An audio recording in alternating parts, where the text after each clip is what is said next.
Car Dieu a tant aimé le monde qu'il a donné son Fils afin que quiconque croit en lui ne périsse pas mais qu'il ait la vie éternelle. Et tu m'aimes, et tu m'aimes, et tu m'aimes. Oh, Seigneur Jésus. Et tu m'aimes, et tu m'aimes, et tu m'aimes.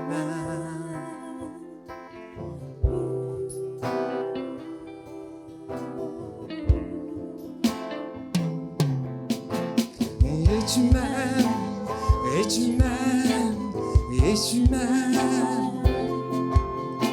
Tu n'as pas hésité quand ton heure est venue.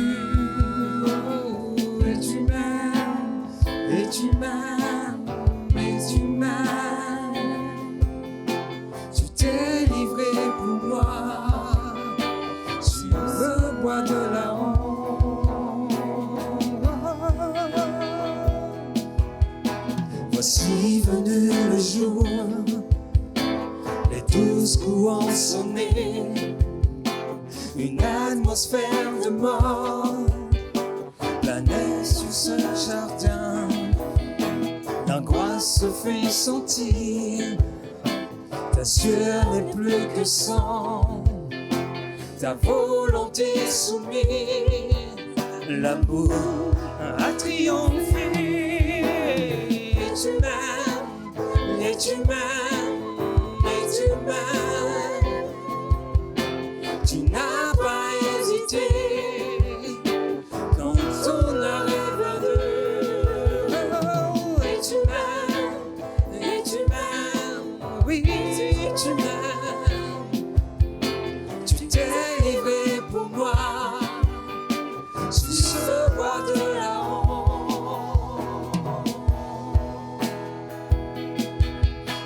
Et là sur cette croix, le soleil s'obscurcit, la terre était ébranlée, le ciel s'assombrit. Pardonne-leur, Père, ils ne savent ce qu'ils font. Tout est accompli, oh, l'amour a triomphé. Et tu m'aimes, et tu m'aimes, et tu m'aimes. Tu m'aimes dans les premiers d'un amour sans limite. Et tu m'aimes, et tu m'aimes, et tu m'aimes, et tu m'aimes. Tu as donné ta vie pour que moi j'ai la vie.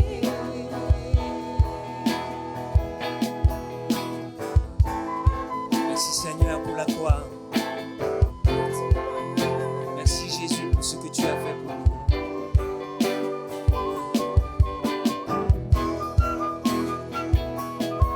Alléluia. Merci Seigneur.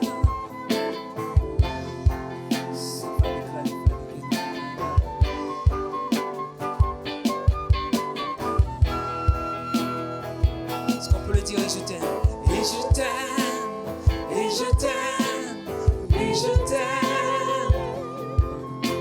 Tu m'aimes le premier d'un amour sans limite, Jésus. Et je t'aime, et je t'aime, oui, je t'aime. Tu as donné ta vie pour que moi j'ai la vie.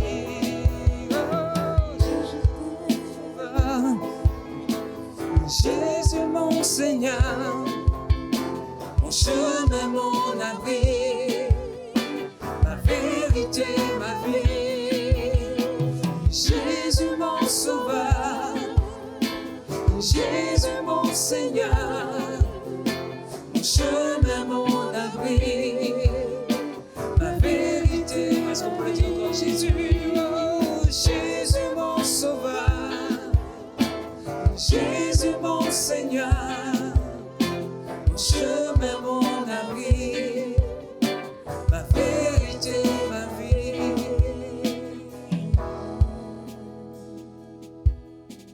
je t'aime.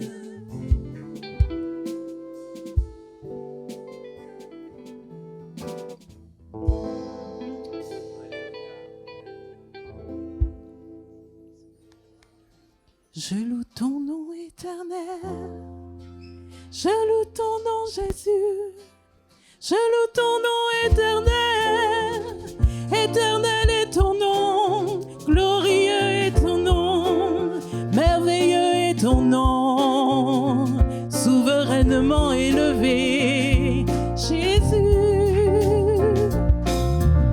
Je loue ton nom éternel. Seigneur, je célèbre ta bonté. Quelle joie tu vis en moi. Yeah. Quelle joie tu vas pour nous sauver. Je loue ton nom éternel. Seigneur, je célèbre ta bonté. Quelle joie tu vis en moi. Quelle joie tu vas pour nous sauver. Tu viens du ciel sur la terre, montrer la voie de la terre à la croix, payer pour moi de la croix jusqu'au tombeau et du tombeau jusqu'au ciel. Je loue ton nom éternel. Tu viens du ciel sur la terre, montrer la voie de la terre à la croix, payer pour moi de la croix jusqu'au tombeau et du tombeau jusqu'au ciel. Je loue ton nom éternel. Je loue ton nom éternel. Je loue ton nom. Je loue ton nom éternel. Je loue ton nom éternel. Je loue ton nom éternel.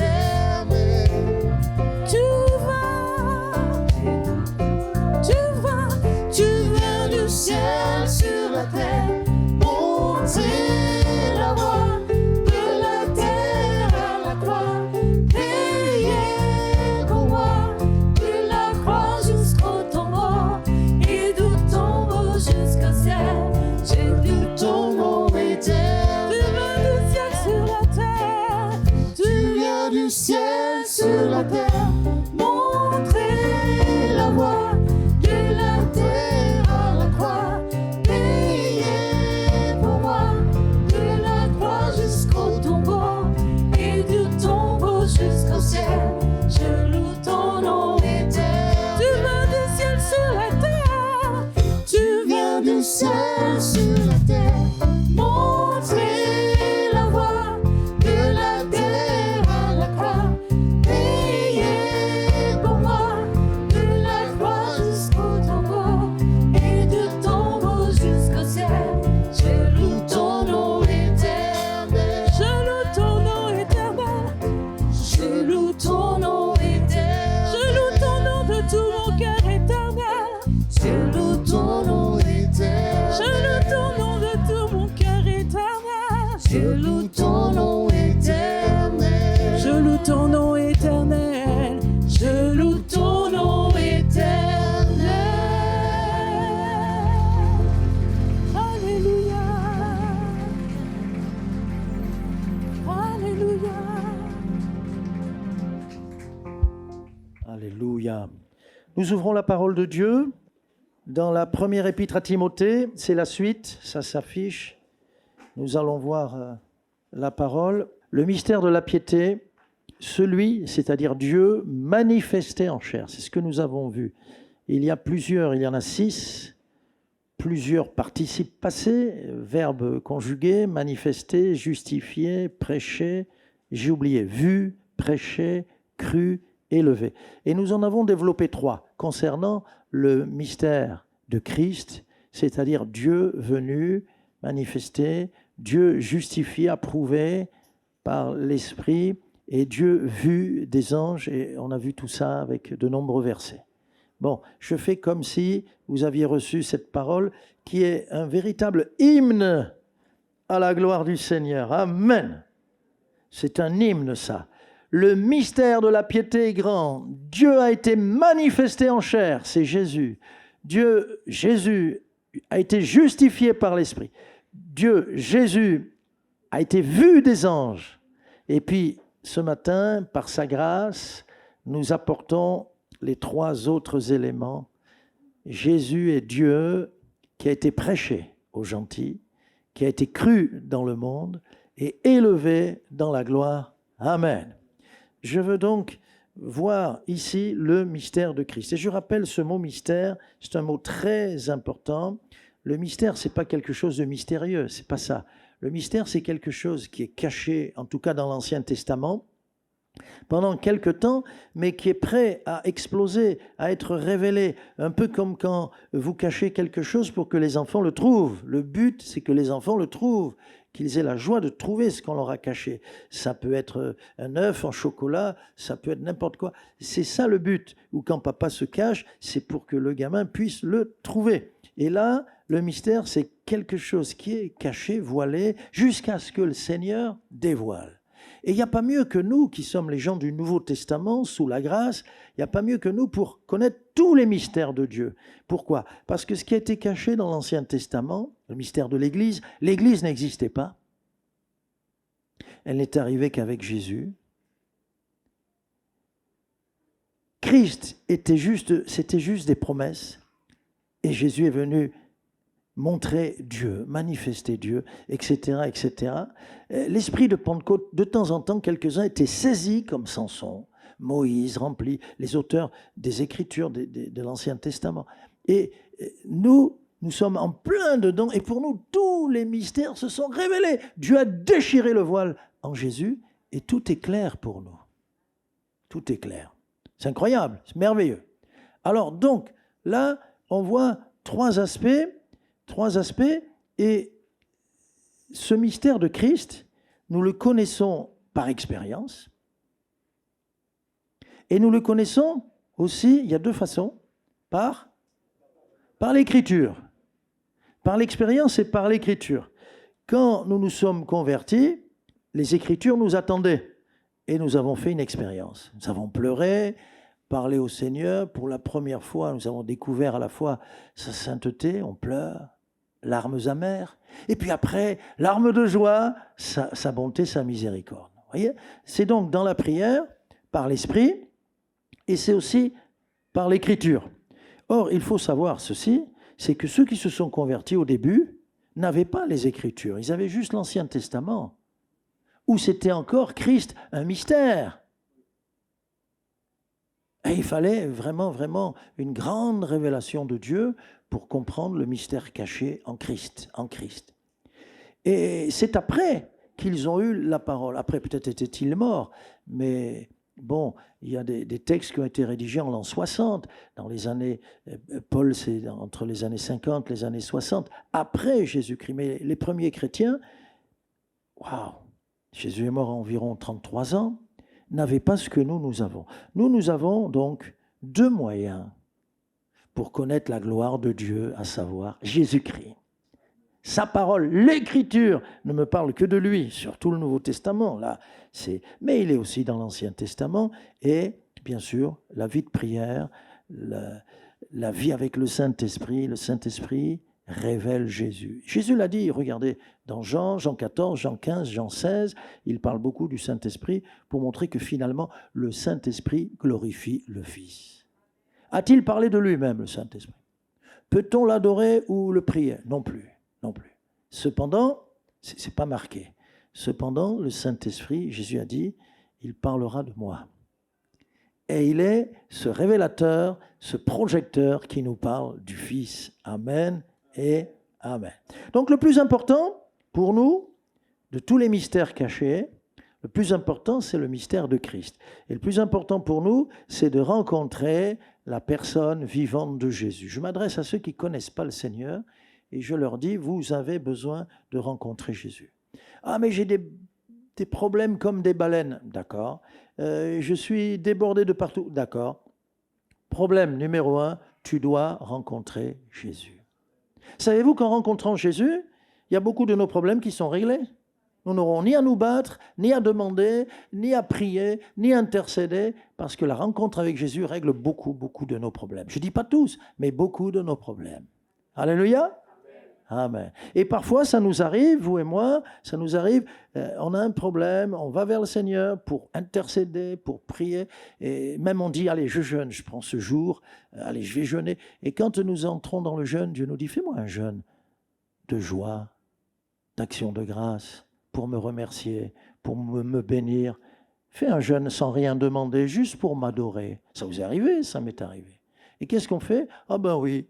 Et là, on est dans le Seigneur et on passe du temps avec lui. Et quand on redescend dans la vallée, où est-il le problème? Il n'y a plus de problème. Moi, je crois que c'est mieux quand c'est Dieu qui règle nos problèmes, sans qu'on essaie de se battre par nous-mêmes. Qu'en pensez-vous? On fait beaucoup d'erreurs par nous-mêmes. On fait beaucoup d'erreurs. Donc, ça, le plus important, c'est de rencontrer la personne vivante de Jésus. Ça, je vous l'ai dit, cette petite mamie, elle avait reçu chez elle en Angleterre, où elle avait reçu la plus grande des visites, la reine Victoria en personne. Et alors, elle était chrétienne. Et les gens lui disaient, mamie, quelle est la plus grande visite que tu aies jamais eue chez toi? Les gens savaient qu'elle allait répondre, non, c'est pas la reine Victoria, elle était chrétienne. Eh bien, la mamie, certains étaient étonnés, elle leur expliquait pourquoi. La mamie disait, la plus grande visite que j'ai eue chez moi, c'est la reine Victoria. Oh. Elle dit, parce que Jésus ne me visite pas, et il habite en permanence chez moi. Donc Jésus n'est pas un visiteur du dimanche, ou ceux qui profitent du dimanche pour prier. C'est très bien. C'est insuffisant. C'est insuffisant. Il habite en nous. Donc le mystère dont on parle, il est là. Cette gloire dont on a parlé il y a 15 jours, c'était grand, glorieux. Donc là aussi, on parle de la gloire du Seigneur. Un verset apparaît, Apocalypse, chapitre 1er, verset 12. On a le texte ici. C'est la vision que Jean a dans l'île de Patmos. Jean, c'est un des 12, un des apôtres. Jean, à cause de sa foi, a été banni. Lui, s'en sort pas mal. Parce qu'il va juste être au bagne, dans cette île de Patmos. Il ne pourra plus en sortir. Et il va y mourir là-bas, dans des conditions très précaires. Mais au moins, il n'a pas été torturé. Il n'est pas tué par l'épée. Comme Pierre, il n'est pas, à l'inverse de Pierre, il n'est pas crucifié la tête en bas, etc., etc. Donc voici que dans l'île de Patmos, où il est rejeté, méprisé, à cause de sa foi, donc mis à l'écart, exilé, banni, tout ce que vous voulez, c'est là, dans un moment comme ça, qu'il va avoir une plus grande révélation encore du mystère de Christ. Et il va bénir Dieu pour cet exil, pour l'île de Patmos. C'est pas beau, ça? Nous, on aurait dit, on va prier pour Jean, pour qu'il sorte de là-bas. On va prier pour qu'il soit libéré de Patmos, de sa prison.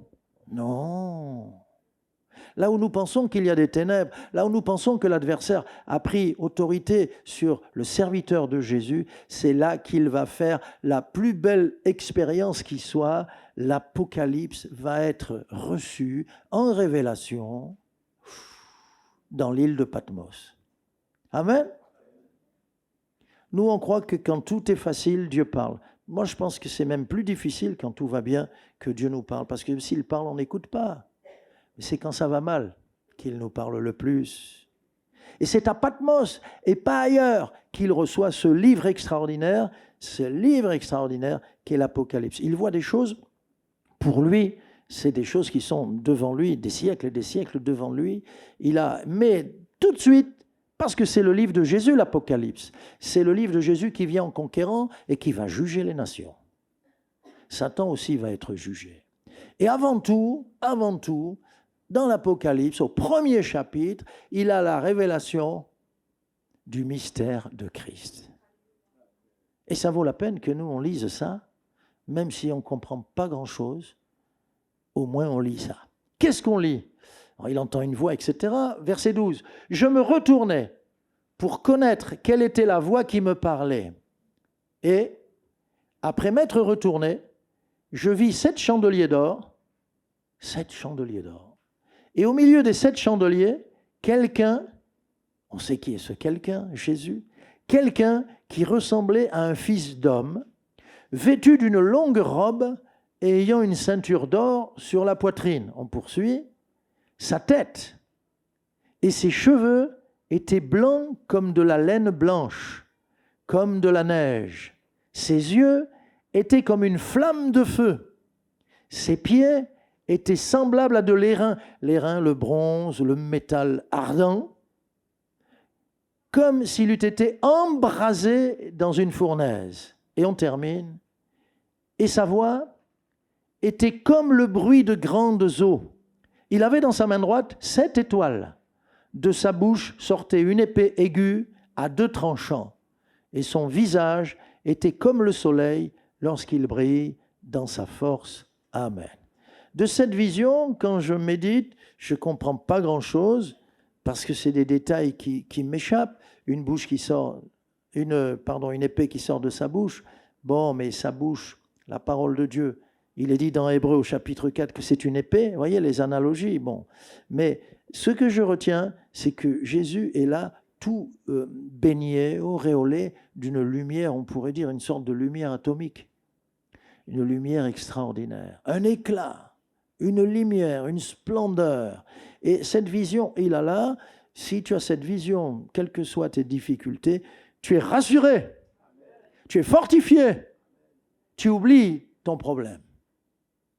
Et je vous l'ai dit, c'est celui qui a été traité le mieux de tous ceux qui sont morts vraiment torturés, crucifiés. Alors, tout de suite, ça nous fait penser au mont sur lequel on appelle ça la montagne de la transfiguration, où Jésus a été transfiguré. Et là, juste un verset, on le voit tout de suite dans Matthieu, il est dans plusieurs endroits, mais dans Matthieu, il fut transfiguré, Jésus il est avec les apôtres, Pierre, Jacques et Jean, les 3 qui sont un peu à part, il fut transfiguré devant eux, c'est-à-dire figuré, là, le visage va être transformé, il va y avoir une transformation. Son visage resplendit comme le soleil et ses vêtements devinrent blancs comme la lumière. Voilà, ensuite ils verront une autre vision, mais voilà ce qui se passe dans Pierre, Jacques et Jean sous leurs yeux dans la transformation de Jésus. Jésus se révèle à eux dans de la lumière. La Bible nous dit qu'il habite une lumière inaccessible. Le Seigneur nous dit des choses incroyables concernant Jésus et quand Jésus est présent, il y a beaucoup de lumière. Pour nous rassurer, nous avons besoin de lumière ou pas ? Ça vous est arrivé dans un endroit, Paris par exemple est beaucoup éclairé, on ne s'en aperçoit pas, mais quand tout saute et qu'il n'y a pas de lumière dans le quartier, c'est là qu'on se dit, mais c'est toujours éclairé alors Paris. Et on ne sait plus où on est, où on en est, et on a peur. Et on a peur. Et puis la lumière aussi, c'est pour nous montrer le chemin, et la lumière, c'est pour nous montrer, éclairer le ciel et éclairer nos cœurs. On en a beaucoup besoin de la lumière. Jésus est donc associé à de la lumière.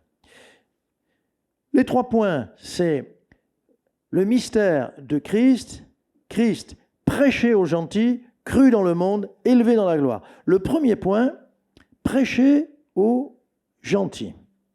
Les gentils, ou les nations, c'est tout ce monde barbare qu'on appelait les gentils. Il y avait 2 noms qu'on employait, c'est Israël, ou les Hébreux, Israël et les gentils. C'est toujours comme ça chez les Juifs. C'est qui, un goy, c'est qui ? Les nations. Et au pluriel, c'est goyim, je crois. Hein ? Ouais. Le pluriel, c'est avec un im. Les goyim, les nations, les gentils, les autres. Et sinon, les Juifs. Pourquoi ? Parce que les Juifs ont les promesses de l'Ancien Testament. Les Juifs croient, ils ont une foi, et les nations ont des idoles, des dieux, et avec un nombre incalculable d'idoles. Mais vous savez qu'une idole nous éloigne de la foi et nous éloigne de Dieu. Ici, le mot nation, ce n'est pas goyim, mais ce sont des ethnies. des ethnies. Alors, que nous dit la parole de Dieu? Il a été prêché aux nations. Que nous dit la parole de Dieu? Eh bien, nous avons Éphésiens, chapitre 2, verset 17. Il est venu annoncer la paix à vous qui étiez loin. On est à Éphèse, les goyim, les non-juifs. Et la paix à ceux qui étaient près. Ils étaient tout près de Christ, tout près de le trouver, puisqu'ils ont les Écritures qui l'annoncent. Et quand même, c'est vrai que c'est un mystère, il y a encore un voile. Et ce voile n'est ôté, encore aujourd'hui, dans les synagogues, ce voile n'est ôté qu'en Christ. Ils lisent les textes, ils ne savent même pas ce qu'ils lisent. Quand vous avez Ésaïe 53, le rabbin va lire le texte concernant Jésus, tous les détails de sa venue, même comment il va mourir, etc. Tous les détails du Messie, et ils mettent dans leurs notes passage obscur. Pour nous, Ésaïe 53, c'est le 5e évangile. C'est très clair, c'est Jésus qui vient sauver, nous racheter de nos péchés. Il est venu annoncer la paix aux uns et aux autres. Vous voyez, il nous rapproche, les barrières disparaissent. Pareil dans Galates, chapitre 3, c'est pareil. Éphésiens, les Galates, il n'y a plus ni juif ni grec. Le grec étant la connaissance, étant les goyim, étant ceux qui ont fait de la connaissance leur idole. Il n'y a plus ni esclave ni libre, il n'y a plus ni homme ni femme, car tous, vous êtes un en Jésus-Christ. Amen. Il nous a rapprochés, nous les nations, les barrières ont disparu. Et c'est encore précisé Colossiens 3, Colossiens chapitre 3. Il n'y a ici ni grec ni juif, c'est encore la même chose. Circoncis ni incirconcis, voilà aussi une manière de parler des juifs et des non-juifs. Ni barbare ni scythe, ni esclave ni libre, mais Christ est tout et en tous. Amen. Il est prêché aux nations parce que Dieu veut faire tomber les barrières, les frontières, les murailles qui nous séparent les uns des autres. Et il n'y a plus en Christ de mur entre nous. Amen et Amen. Alléluia. À une époque, ici peut-être on ne s'en rend pas compte, mais à une époque, ce texte-là est révolutionnaire. Vous savez que des siècles après, je ne sais plus en quel siècle, on se demandait, peut-être 16e siècle, 17e siècle, on se demandait si la femme pouvait avoir une âme. Il y avait les hommes, il y avait les esclaves qui ne comptaient pas, comme au niveau des bêtes, on avait droit de vie ou de mort. L'esclave n'a pas bien fait à manger. Ou je le vendais, si j'étais rempli d'amour, je le vendais. Et la femme, elle était quand même un peu au-dessus de l'esclave. Mais on s'est demandé, dans l'Église, quand je dis l'Église en Europe, si la femme avait une âme. Vous vous rendez compte? Donc ce texte-là, il est révolutionnaire. Et le précédent aussi, que ce soit aux Colossiens, que ce soit aux Galates ou aux Éphésiens, waouh, mystère de Christ. Il a été prêché, et là j'ai une petite formule pour retenir ce que je vais dire là. Jésus, nous le portons. Vous êtes d'accord avec moi? On va lire le texte. Il y a des textes, plusieurs. J'en ai choisi un. Jésus, nous le portons. Eh bien, nous portons, ou plutôt, nous apportons ce que nous portons. Quand je réfléchis, il y a des chrétiens qui témoignent jamais, ils vont passer toute leur existence sur terre sans jamais être à l'évangélisation, parler du Seigneur, témoigner au travail. Je me dis, mais qu'est-ce qu'ils portent vraiment en eux pour ne pas parler de Jésus? Nous apportons ce que nous portons. Amen. Et c'est très, très, très important de le comprendre, cela. Que portons-nous? Eh bien, c'est simple. 2 Corinthiens 4, 7. Nous portons ce trésor, la parole faite chair, l'évangile, la bonne nouvelle, c'est Jésus en nous. Nous portons ce trésor dans des vases de terre. Quelqu'un me dit, mais j'ai du mal, je ne peux pas. Non, tu as un vase de terre, c'est tout. Mais tu portes un grand trésor. Nous portons ce trésor, Jésus, dans les vases de terre que nous sommes, afin que cette grande puissance soit attribuée à Dieu et non pas à nous. Juste laissez ouvrir. J'avais 3 tickets de métro et j'ai essayé de passer, aucun des 3 ne marchait. Je me dis, bon, il y en a sûrement un qui est démagnétisé quand même. Et puis je regarde, je dis, oh non, il y a 2 beaux tickets tout neufs, il y en a 2 qui sont démagnétisés. Quant à l'autre, il est jauni, tout ça. Celui-là, il a été utilisé. On ne voit rien, mais j'avais envie de le jeter. Et je m'approche de l'homme à la réception et je lui dis, écoutez, il y en a au moins un qui marche, ils sont démagnétisés. Mais je n'osais pas. Mais je lui ai donné les jeunes disent le plus pourri, tu vois. J'ai donné le plus pourri. Et alors, il le passe en premier et me dit, celui-là, il marche.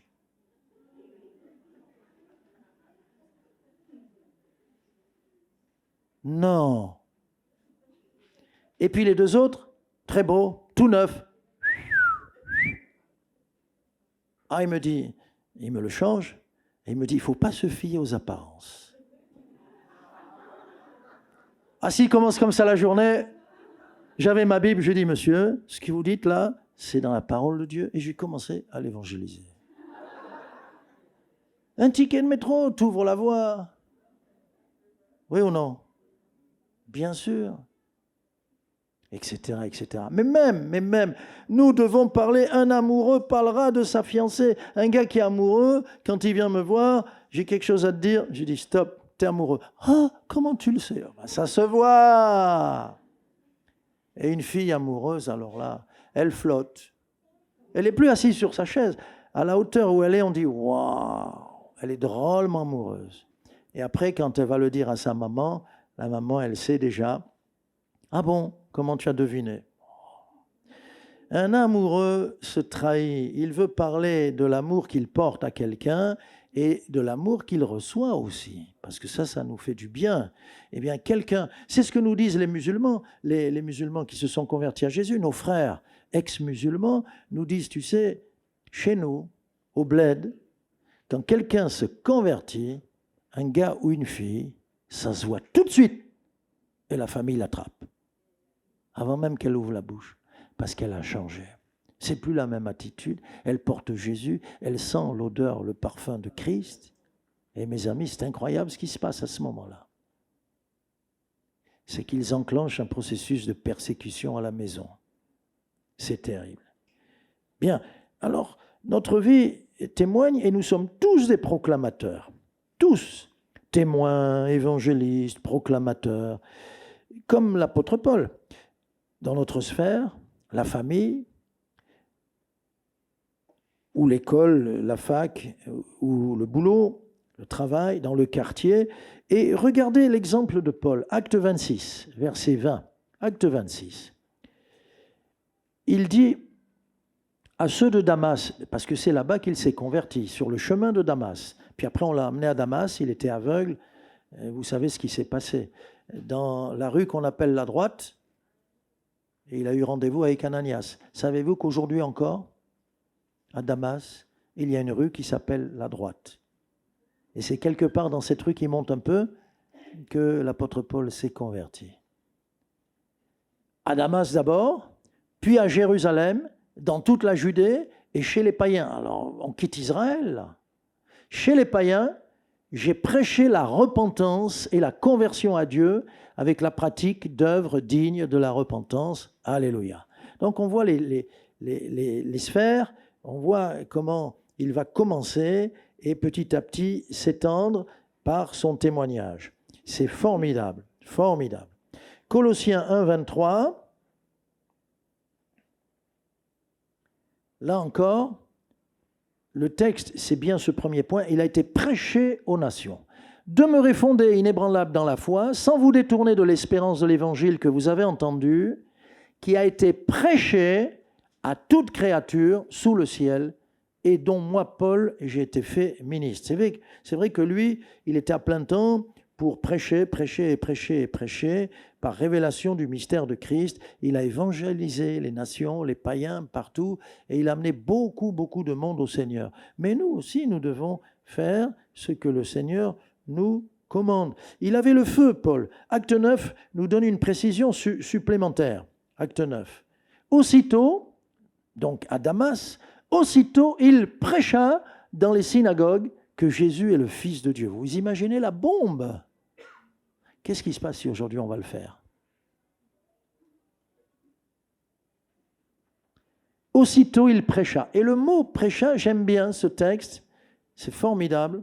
Dès sa conversion, qui est là au chapitre 9 des Actes, dès sa conversion, aussitôt, il prêcha. Le mot prêcha, c'est kérosène. Ça vous fait penser à quoi, kérosène? C'est du carburant. C'est du carburant, le kérosène. On l'appelle kérosène, le carburant pour les avions. C'est soit l'essence, soit le gazole, bientôt électrique, mais c'est du carburant. Il était enflammé comme on peut enflammer le kérosène, et ça s'enflamme très vite, le kérosène. Rappelez-vous les images de la fusée de la NASA qui a pris feu au départ, en plein vol, mais au départ. Ça flambe très vite, c'est très volatile, et c'est comme ça qu'il était enflammé, cet homme. Enflammé. Alléluia. Et si on continue, on voit que chaque chrétien doit le faire. Jésus lui-même comme exemple, acte 10, que dit l'apôtre Pierre? Acte 10, 38, Dieu a oint du Saint-Esprit et de force Jésus de Nazareth, qui allait de lieu en lieu faisant du bien et guérissant tous ceux qui étaient sous l'empire du diable, car Dieu était avec lui. Jésus lui-même allait partout prêcher la bonne nouvelle, il prêchait l'évangile, il se prêchait lui-même, mais il a le droit, Dieu prêchant sur le Messie. Et Jésus l'a fait, les disciples l'ont fait après lui, puisqu'il leur a donné cet ordre qui apparaît à l'écran, aller par tout le monde. Ça, c'est à la fin de l'évangile de Marc. Et prêcher ou proclamer ou annoncer la bonne nouvelle, selon les versions, à toute la création ou bien à toute créature. S'il y a une seule créature sur Mars ou Jupiter ou Vénus, il faut qu'on aille dans une fusée, lui proclamer, lui proclamer que Jésus l'aime. Alléluia. Vous venez avec moi? On y va? Ça sera un vol un peu long, mais Mars, c'est pas très loin, mais après, plus on s'éloigne, plus ça sera long, mais ça vaut la peine, ça vaut la peine. Et donc, les chrétiens, les disciples l'ont fait, et nous, chrétiens, devons le faire. Regardez Marc 16, 20. J'insiste sur ce premier point, parce que ils s'en allèrent prêcher partout. Le Seigneur travaillait avec eux et confirmait la parole par les miracles qui l'accompagnaient. Amen. Quand tu témoignes, premier miracle, c'est que si la personne se convertit, c'est le plus grand des miracles. Mais même si elle ne se convertit pas, tu proclames Jésus, mystère de Dieu, pour le salut de quiconque croit. Puis après, le miracle, c'est qu'elle, à son tour, va témoigner, etc., etc. Et l'apôtre Paul le dit, il le dit lui aussi, il dit par Romains 15, par la puissance, toute la puissance de Dieu, des miracles, des prodiges, par la puissance de l'Esprit de Dieu, depuis Jérusalem et les pays voisins jusqu'en Illyrie, j'ai abondamment répandu l'évangile de Christ partout, partout, partout, partout. Alléluia, partout. Bien, donc, premier mot qu'on a vu, c'est Jésus a été prêché, Jésus a été proclamé, Jésus a été annoncé, partout, partout. C'était le monde de l'époque, immense, partout, partout, partout, partout. Ça, c'est une chose. Deuxièmement, prêcher, cru dans le monde.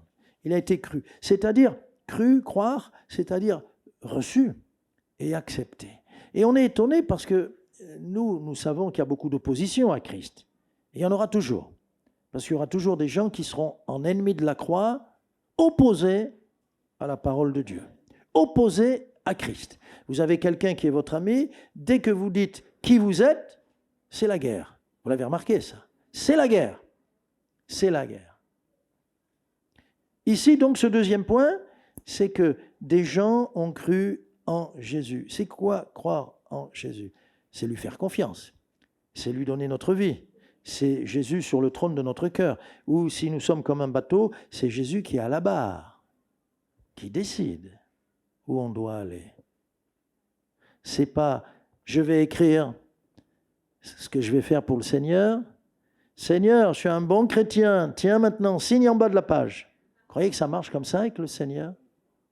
Avec le Seigneur, c'est... Donc on quitte cet endroit-là. Avec le Seigneur, c'est... Tu m'aimes? Oui. Tu me fais confiance? Oui. Tu as cru en moi? Oui. Croire, c'est tout donner. Oui, Seigneur. Bon, signe en bas de la page. Page vierge, page blanche. Tu signes. Et après, moi, je vais t'écrire. Ah, nous lui faisons confiance ou pas? Et quand il me dit, non, c'est pas lui pour toi. Non, c'est pas elle pour toi.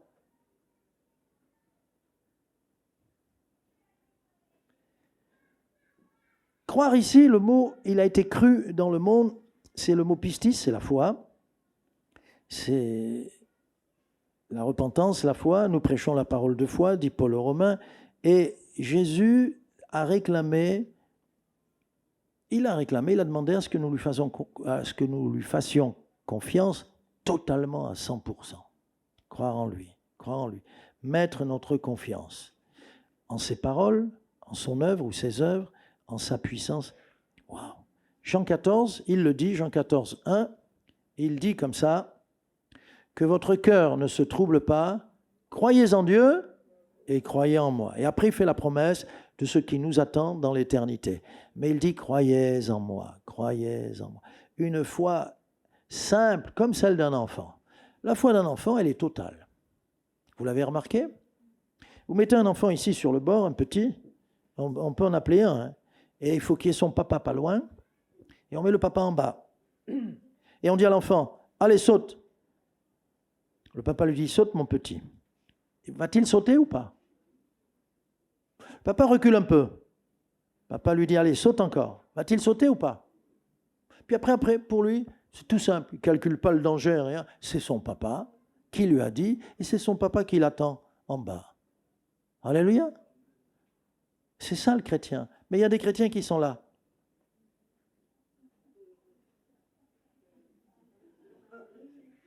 Oh, ou des gens qui sont au début de la vie chrétienne. Mais si je me donne à Jésus, tout ce que je vais perdre. Moi j'arrive, je dis, et si tu ne donnes pas à Jésus tout ce que tu vas perdre, beaucoup plus. Alors saute, si on pouvait.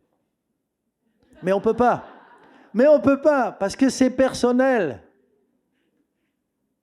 C'est personnel. Un jour, je parlais, ça me revient là. Oui, bon, moi aussi, je vais me préparer pour le baptême parce que ma femme... là, qui commence comme ça, je dis, c'est très mal. Parce que sa femme prenait le baptême, alors il voulait quand même... j'ai dit, non. C'est personnel, et rien que pour cette phrase, c'est pas pour faire plaisir à votre femme, rien que pour cette phrase, déjà, vous ne serez pas baptisé, vous attendrez, et puis on verra par la suite. Et on verra. Ça doit nous coûter, nous engager. Ce qu'on ne sait pas, c'est simple. Jacques Elbaz m'a encore redit ça. Il avait déjà eu cette expérience. Il me dit, j'ai refait encore la même expérience. Il y a un rabbin qui est venu me voir dans mon bureau en secret. Et auparavant, il y a quelque temps, je ne sais pas, 3-4 ans, depuis qu'il y a le Covid, je n'arrive plus à dire. Donc je rajoute 2 années Covid. Allez, 3-4 ans, 5 ans. Et voilà. Pasteur, je suis rabbin. Et j'ai rencontré le Messie, c'est Jésus, c'est mon sauveur. Tu entends ça dans ton bureau, tu pleures de joie. Tu dis, ce que j'entends là, c'est pas j'ai une journée heureuse, c'est j'ai une existence heureuse. Rien que vivre sur la terre pour entendre ça. Mais je ne peux pas comme ça d'un coup, mais j'enseigne la parole quand même comme je peux. Voilà. Waouh! C'est merveilleux. Georgina Dufoy, vous savez, Georgina Dufoy, elle était ministre à l'époque de Mitterrand.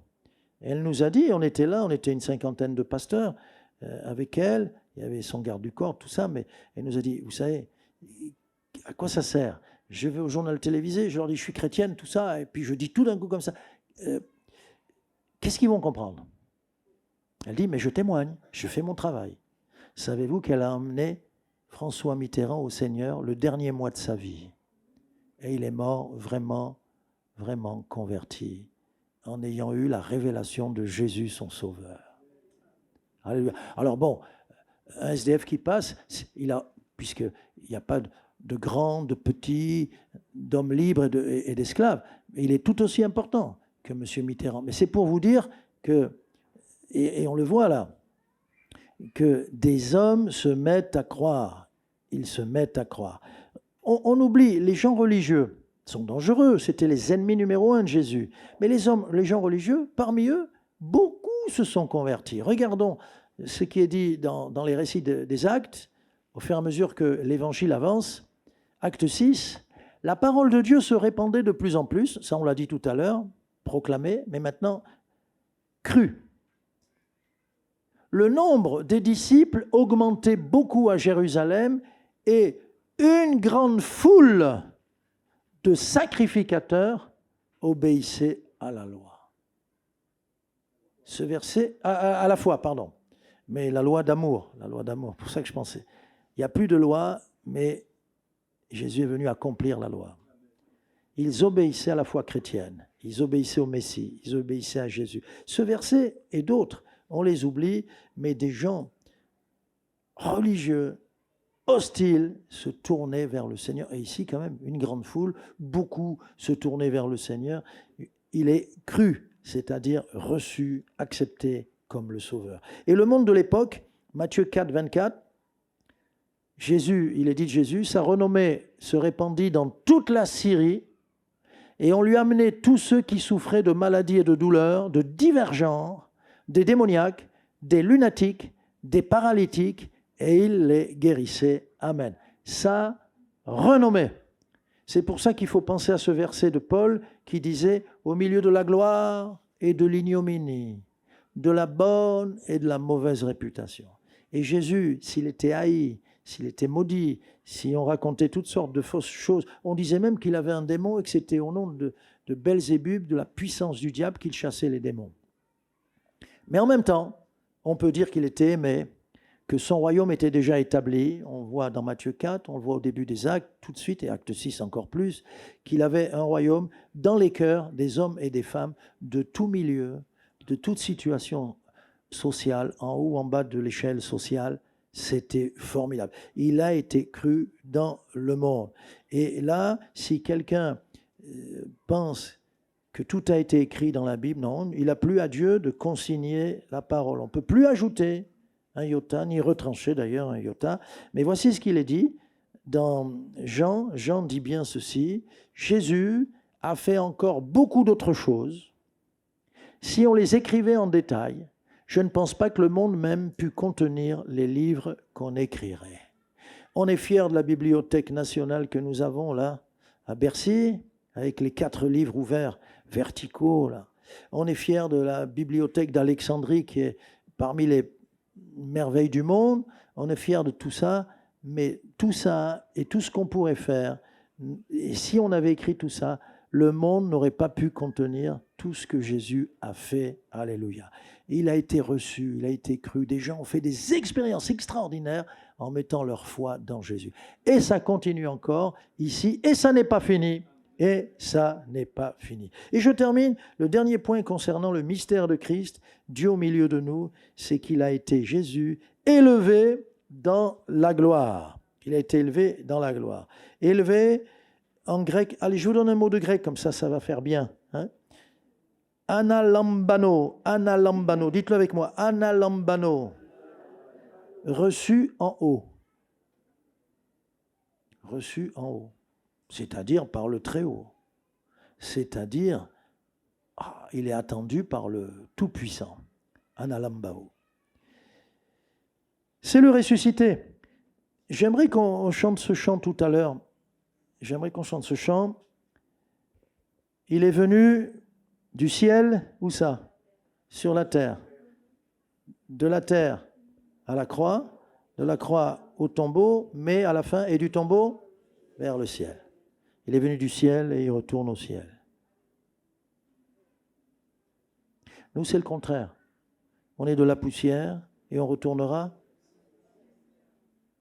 Soyons honnêtes, nous sommes des vases de terre. On retournera à la poussière. Mais lui, il est du ciel. Et il est retourné au ciel. On va le chanter en réalisant ça. N'est-ce pas? élevé.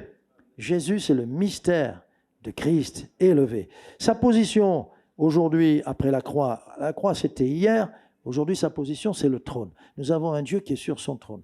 Au jour du déluge, dit un psaume, Jésus était sur son trône. Dieu, Jésus, le Dieu fait homme, il était sur son trône, Dieu et Jésus. Mais il a quitté son trône et qu'est-ce que nous apprenons? Éphésiens chapitre 1er verset 20, en parlant de sa force, la force de Dieu, la force divine, il l'a déployé en Christ, en le ressuscitant des morts. Voilà ce que ça veut dire, élever, ressusciter. Et en le faisant asseoir à sa droite dans les lieux célestes, au-dessus de toute, tu l'as pas mis, au-dessus de toute domination, de toute autorité, de toute puissance, de toute dignité et de tout nom qui se peut nommer, non seulement dans le siècle présent, mais encore dans le siècle à venir. Et Apocalypse 7, 17, encore, nous dit ceci, ça apparaît, l'agneau qui est au milieu du trône, les paîtra et les conduira aux sources des eaux de la vie. Amen. C'est l'œuvre de Dieu qui est souverain. Jésus a été élevé par le Tout-Puissant. Philippiens donne la précision, chapitre 2, verset 9, ça apparaît. Philippiens chapitre... Dieu l'a souverainement élevé. Ça veut dire que Dieu en tant que souverain l'élève. Quand Dieu élève quelqu'un, c'est le roi qui t'élève. Mais ça veut dire aussi, Dieu l'a élevé en tant que souverain lui-même. Ça, c'est deux sens. Il règne. Jésus règne. Il règne dans nos cœurs. Il règne dans le ciel. Bientôt, il régnera définitivement parce que Satan sera jugé et condamné. Les méchants seront aussi condamnés. Wow. C'est formidable. Et cette œuvre magnifique, c'est Dieu l'a souverainement élevé.